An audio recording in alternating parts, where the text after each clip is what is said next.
Bismillahirrahmanirrahim. Assalamualaikum warahmatullahi wabarakatuh. Anak-anak yang Ustazah kasihi sekalian. Tajuk ulang kaji kita pada hari ini adalah adab bergaul dengan jiran. Ini adalah tajuk tahun 4. Okey, adab bergaul dengan jiran. Okey, kita tengok apa maksud jiran. Jiran ialah orang yang tinggal berdekatan dengan rumah kita, sama ada di kanan, di kiri, di hadapan, di belakang, di tingkat atas, di tingkat bawah sehingga 40 buah rumah dari setiap penjuru. Okey, kita tengok gambar. Okey, jadinya apa? Apa maksud jiran tadi? Okey, kita tengok gambar. Ni rumah Abu.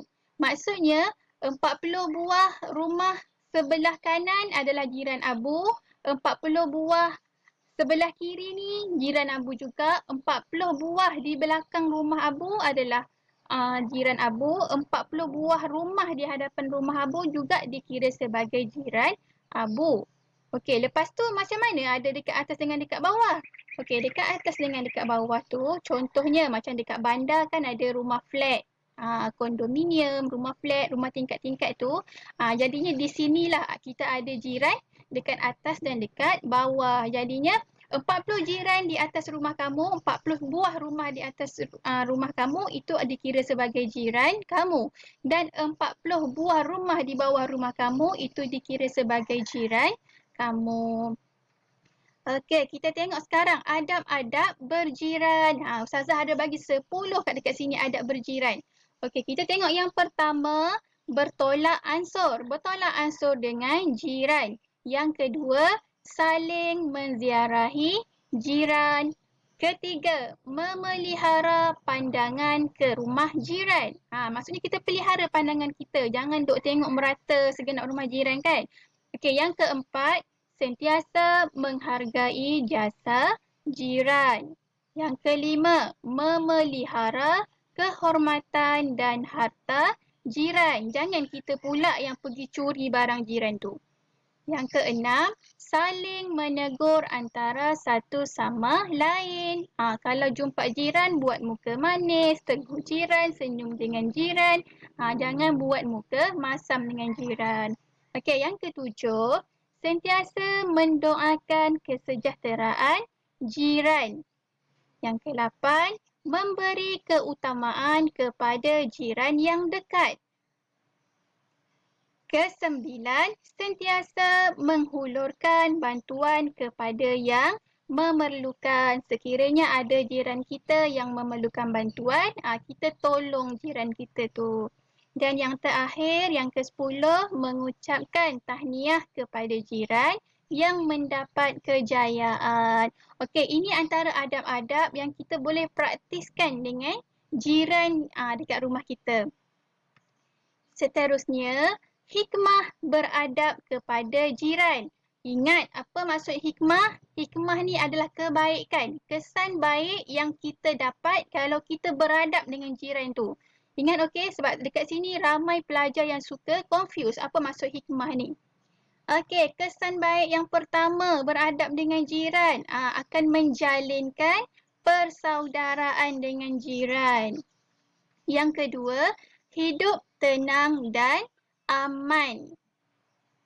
Yang ketiga, masyarakat bersatu padu. Yang keempat, menghubungkan silaturahim.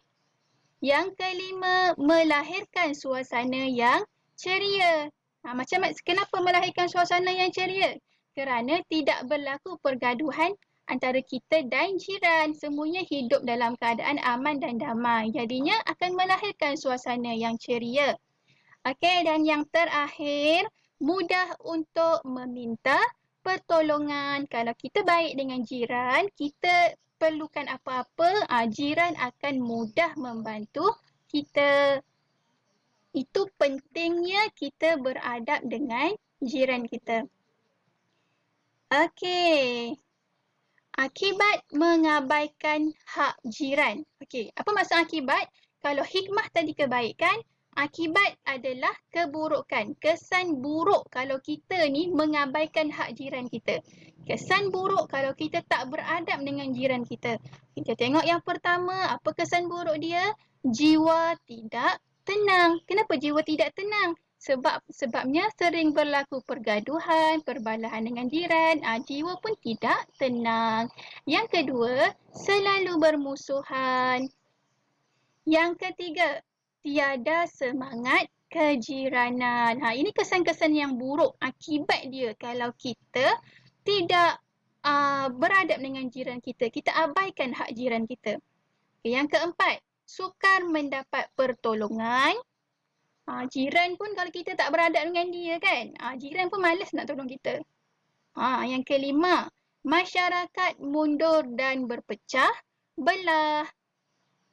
Dan yang keenam, memutuskan persaudaraan sesama. Islam memutuskan silaturahim. Sebab apa? Sebab berlakunya pergaduhan dan perbalahan. Okay, seterusnya, dilarang menyakiti hati jiran dengan perkara-perkara yang berikut. Okey, perkara apa yang boleh menyakiti hati jiran ni? Yelah, kadang-kadang kita buat, kita pun tak sedar kan. Kita tengok perkara yang pertama. Sombong dan menunjuk.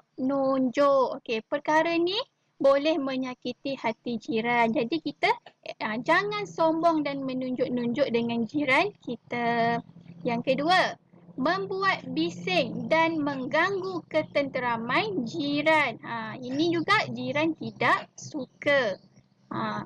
Yang ketiga, merosakkan harta benda jiran. Merosakkan harta benda jiran, mencuri harta benda jiran, pinjam barang jiran tak bagi balik kan. Yang keempat, membuang sampah di halaman rumah jiran. Ni selalu sering terjadi ya.